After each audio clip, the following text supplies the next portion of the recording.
Assalamualaikum warahmatullahi wabarakatuh. Perkenalkan, nama saya Hari Nyata dari Pendidikan Seni Pertunjukan dari kelas B. Ini saya 2289-2055. Di sini saya akan menjelaskan ataupun mengevaluasi diri ketika saya mengikuti mata kuliah GPX ataupun bisa disingkat dan bisa dijabarkan gamelan Pelog Salendro. Di sini kita mulai dari sejarah perkembangan gamelan Pelog Salendro itu sendiri. Secara etimologi, istilah gamelan berasal dari kata gamel yang berarti pukul dan tabu. Selanjutnya, istilah gamelan sendiri dapat diartikan dengan benda yang dipukul ataupun ditabu. Demikian pula, gamelan juga dapat diartikan sebagai perangkat musik tradisional yang sebagai besar instrumennya terbuat dari bahan logam seperti besi, kuningan, ataupun juga bisa diperunggu. Emas mungkin bisa, tapi untuk orang-orang kaya sih. Dan penyebaran gamelan Indonesia antara lain di Jawa Barat dan Jawa Timur. Gamelan Jawa Barat, gamelan Sunda, Bali, Sumatera Barat gamelan, Minang dan sebagainya. Perkembangan gamelan Pelog Salendro di tanah Sunda hingga saat ini masih menunjukkan eksistensinya. Perangkat gamelan Pelog Salendro dalam kesenian Sunda digunakan pada perangkat kelilingan, perangkat iringan tari, perangkat iringan wayang golek, dan perangkat iringan teater tradisional seperti longser ataupun yang ada di Banten itu ubruk masih menggunakan gamelan, mungkin ditambahi dengan alat-alat Banten. Selanjutnya, fungsi penyajian gamelan Pelog Salendro itu, gamelan Pelog Salendro dalam karawitan Sunda digunakan dalam berbagai jenis pertunjukan, baik jenis-jenis pertunjukan karawitan yang berfungsi sebagai penyaji karawitan mandiri, sejenis-jenisnya pertunjukan karawitan yang berfungsi sebagai penyaji karawitan tari, maupun penyajian karawitan teater rakyat. Penyajian karawitan mandiri adalah suatu penyajian karawitan hanya berfungsi untuk kepentingan estetika musikal saja. Penyajian karawitan tari memiliki fungsi menunjukkan dalam memenuhi tuntutan estetika tari. Terdapat dua fungsi, yaitu sebagai pemandu gerak dan sebagai ilustrasi. Fungsi pemandu gerak lebih mengarahkan kepada kepentingan teknis saja, yang berkait dengan tempo, irama, ritme, dan akses-akses isian dalam gerakan tarian tersebut. Kita berlanjut ke selanjutnya, ada instrumen dalam gamelan Pelog Salendro. Instrumentasi alat musik atau widra yang terdapat pada gamelan Pelog Salendro tersendiri atau dua bentuk, yaitu bentuk wila, bila, dan bentuk pencelon. Bentuk wila terdiri atas 5 instrumen yang masing-masing memiliki ukuran berbeda. Yang pertama itu ada bonang, rincik, tenong, dan goong. Selain wadidra tersebut terdapat pula waditra lainnya, yaitu kendang dan mungkin yang alat yang bisa digesek itu ya. Rebab. Saya masih belum ingatnya rebab. Saya belajar pun itu saya masih belum bisa ya. Cukup sulit untuk dipelajari, tapi sangat mudah untuk ditekuni. Gamelan. Apa sih menurut teman-teman gamelan itu?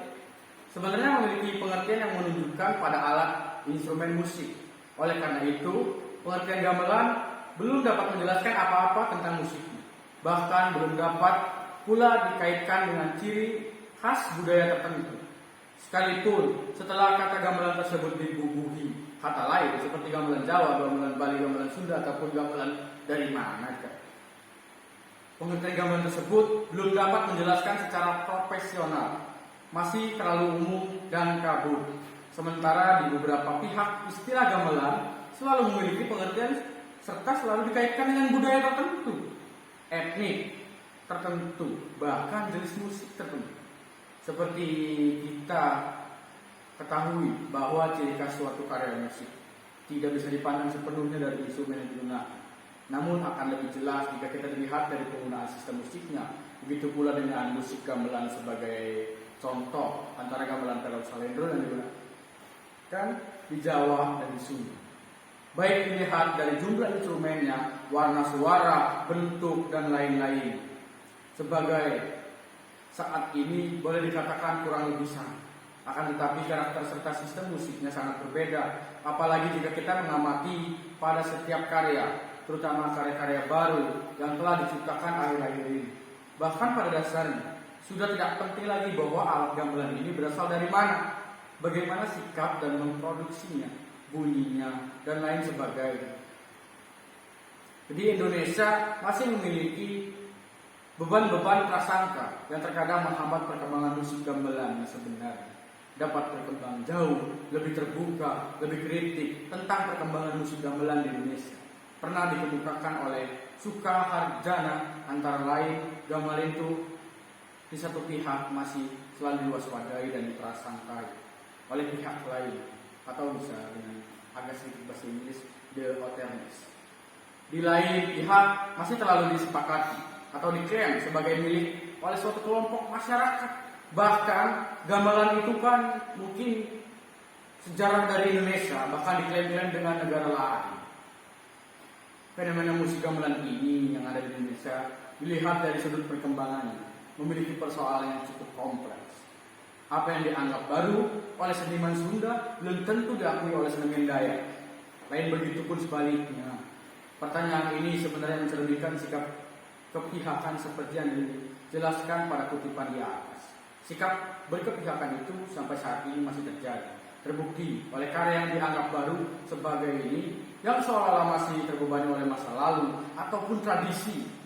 Banyak komponis gamelan saat ini secara sadar ataupun tidak sadar kesulitan untuk keluar dari rasa tradisi. Apakah memang untuk mengembangkan seni gamelan mesti keluar dan rasa tradisinya atau itu kebiasaan?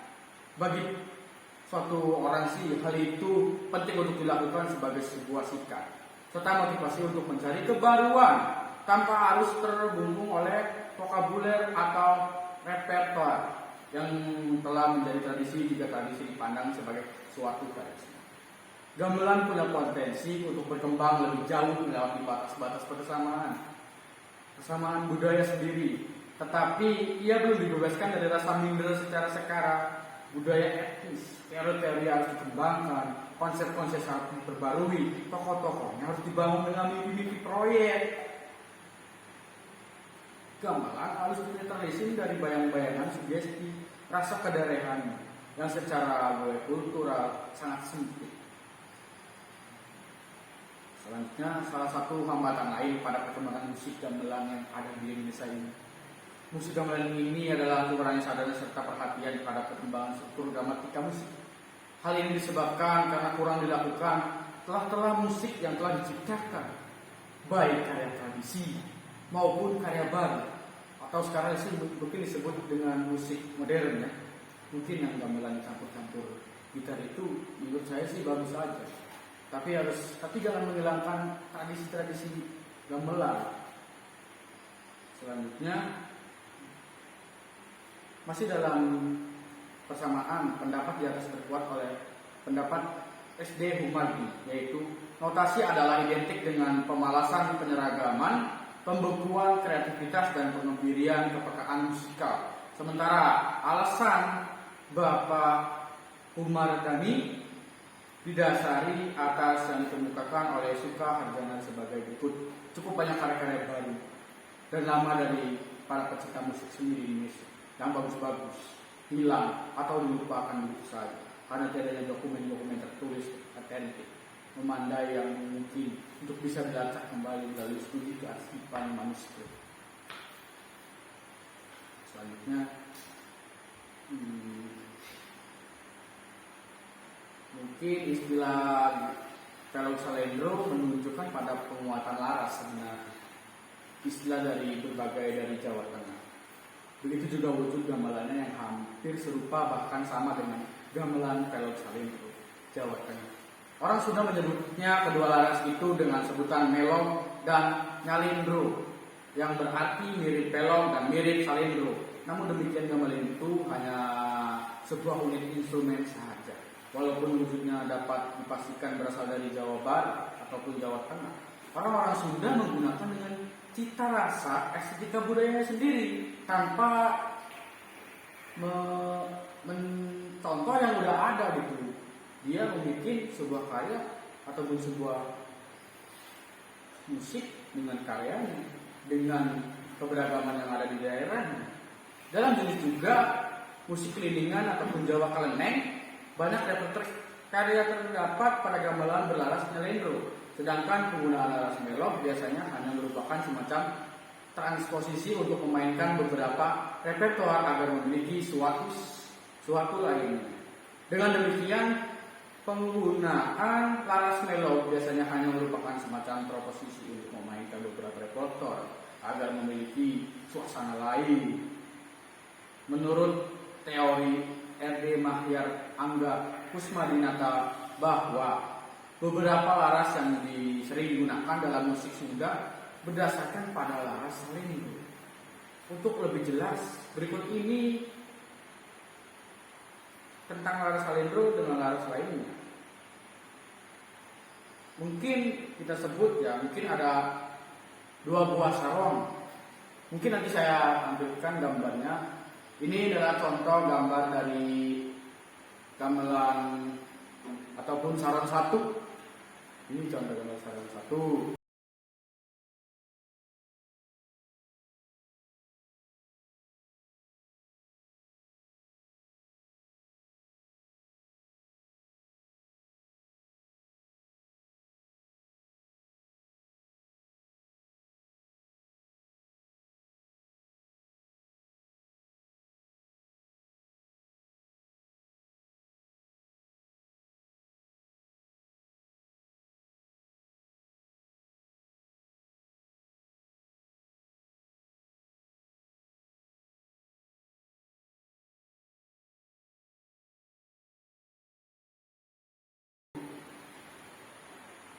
Dan selanjutnya ada sarong 2. Nah, ini contoh alat gamelan yang ada di kampus saya, yang ada di Untirta.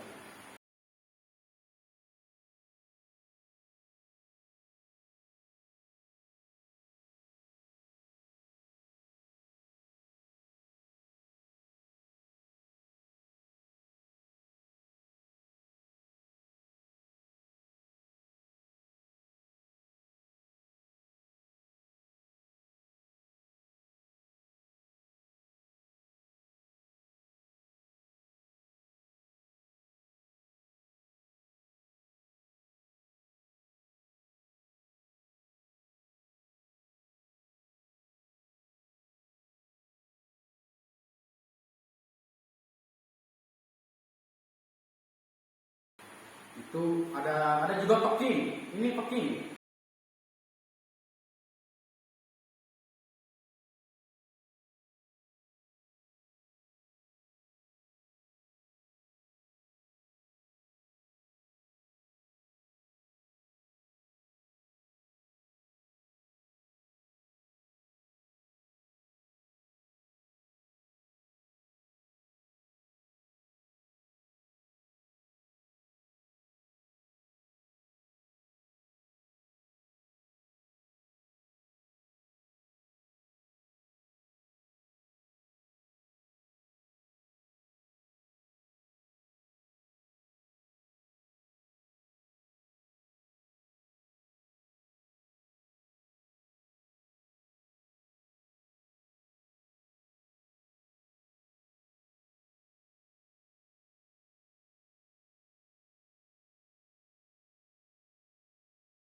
Peking.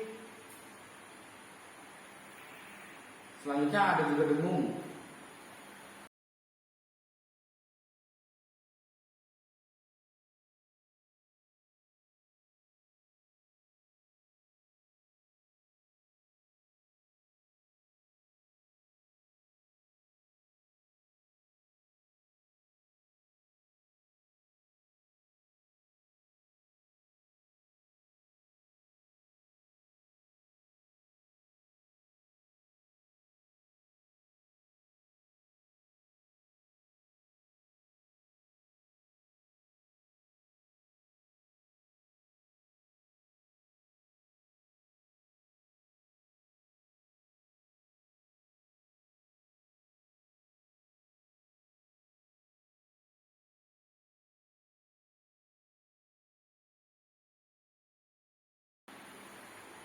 Terus Selentem, mungkin Selentem di kampus saya sih belum ada ya. Lanjut, ada juga Kenom.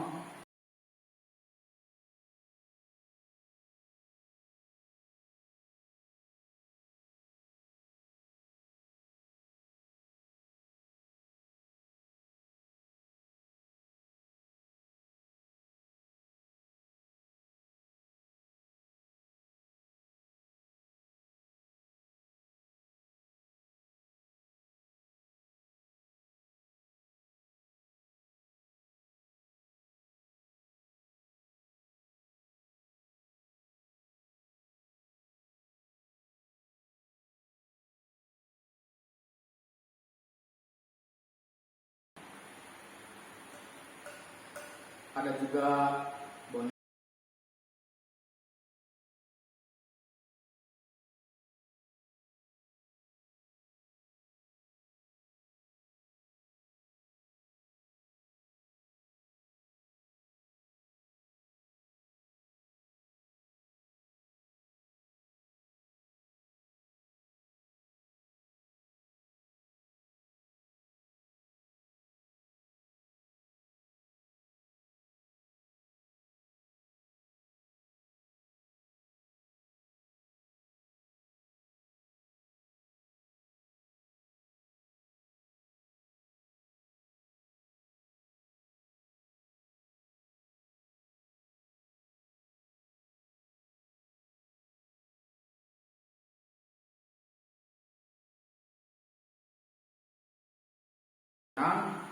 Dan Rincik.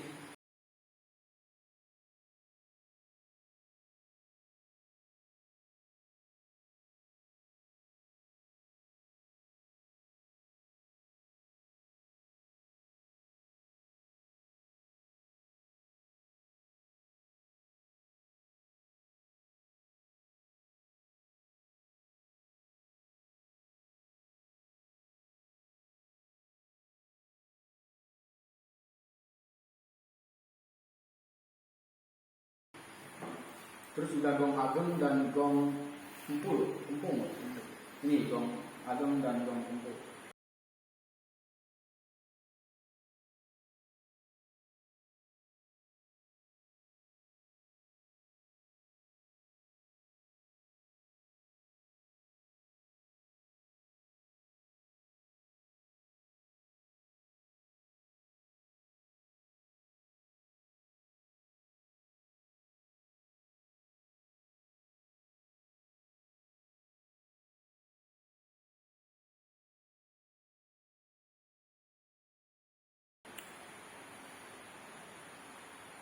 Mungkin selanjutnya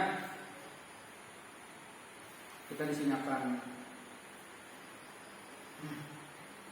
mendengar ataupun melihat pola tabuh yang ada di, bukan pola tabuh, mungkin pangkat-pangkat aja yang di lagu Hindu, Sawilat.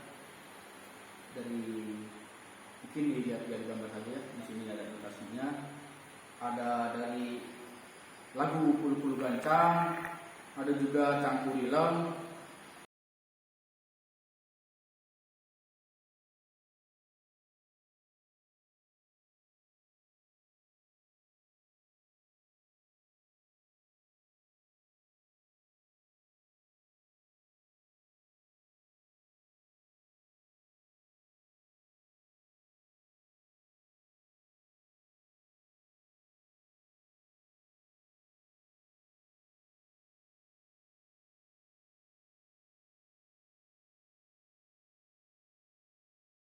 dan mungkin juga ada Gendut, terus Pulu-Pulu Gancang.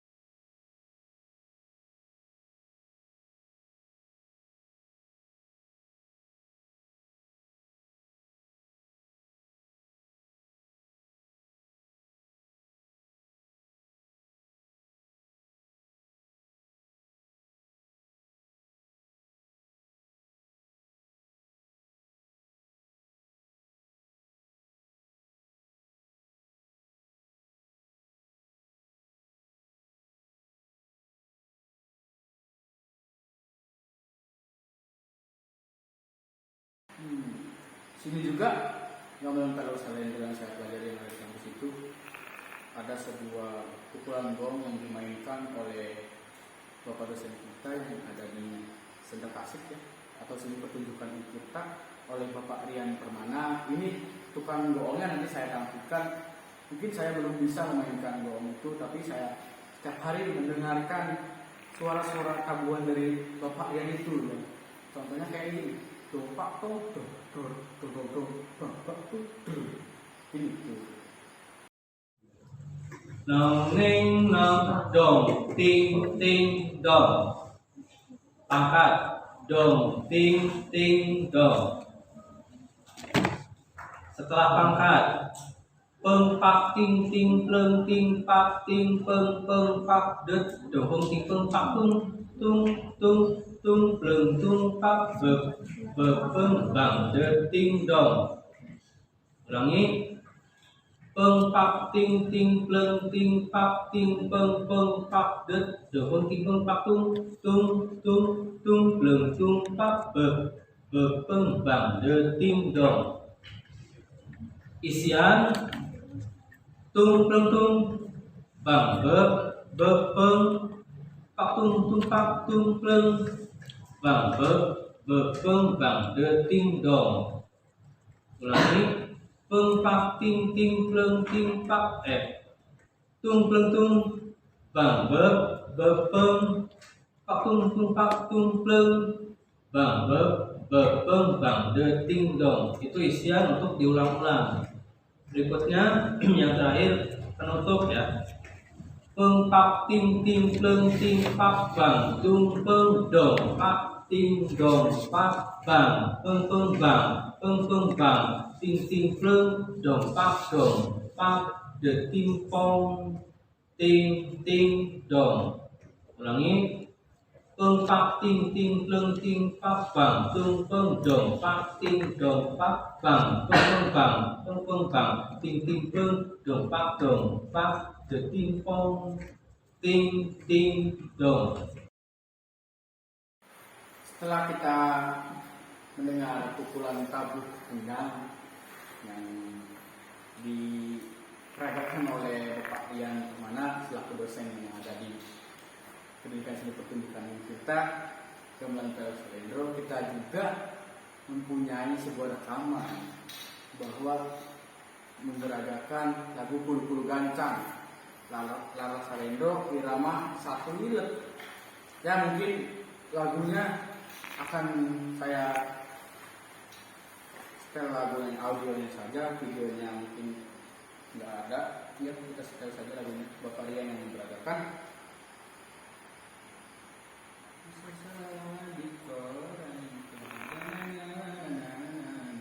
Ya, terima kasih kepada Bapak Rian yang telah mencontohkan dua gamelan Taruh Salendro, bukan gamelan Salendro, satu tabuhan, satu teknik tabuhan kendang yang ada di lagu-lagu, semua lagu yang kita waktu itu suruh mempraktekkan ataupun mempelajarinya. Itu dari lagu Kulu-Kulu Gancang ya. Salah di korangan di wadahan pukulan ding dapungan ambon sorangan mikahayan sanes tanting ngaremplang pula kawali ngoleh paksa karetan patepang nembe sakali dibelah seseretan tangkal mindi rarung kadang raruhu ninggang angsana poro diri tete kadang mutuhu kesanyana tangkal mindi rarung kadang raruhu ninggang angsana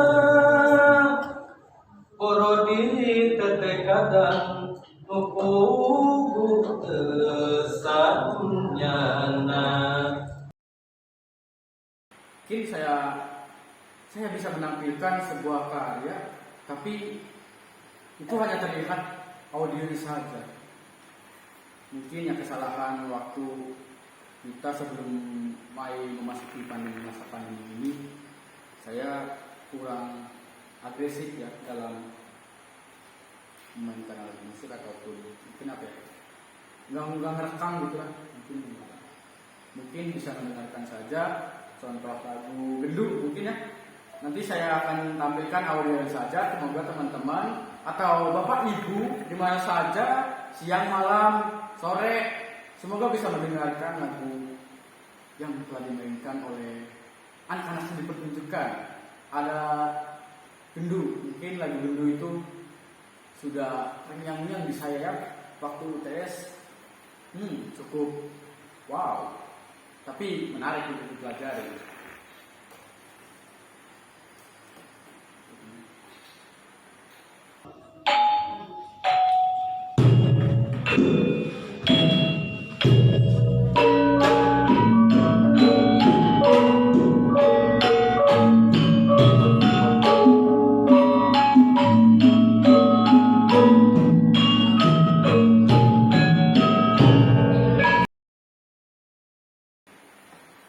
Baik, setelah mendengarkan lagu tadi, bagaimana menurut teman-teman?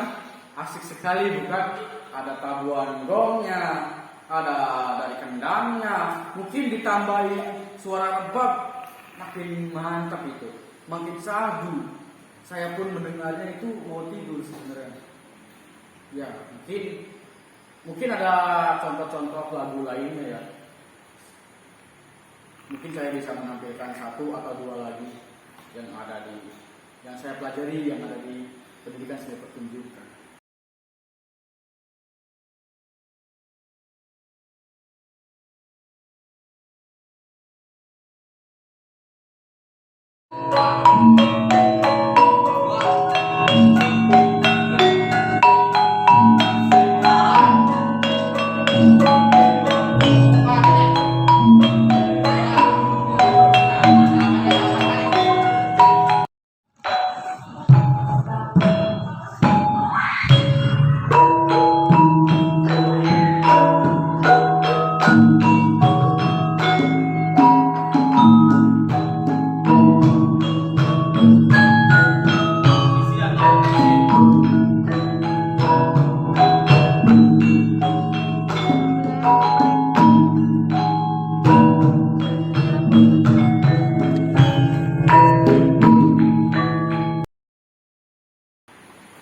Mungkin ya bisa aja dulu sih bagi saya, kurang lebihnya mohon maaf. Assalamualaikum warahmatullahi wabarakatuh.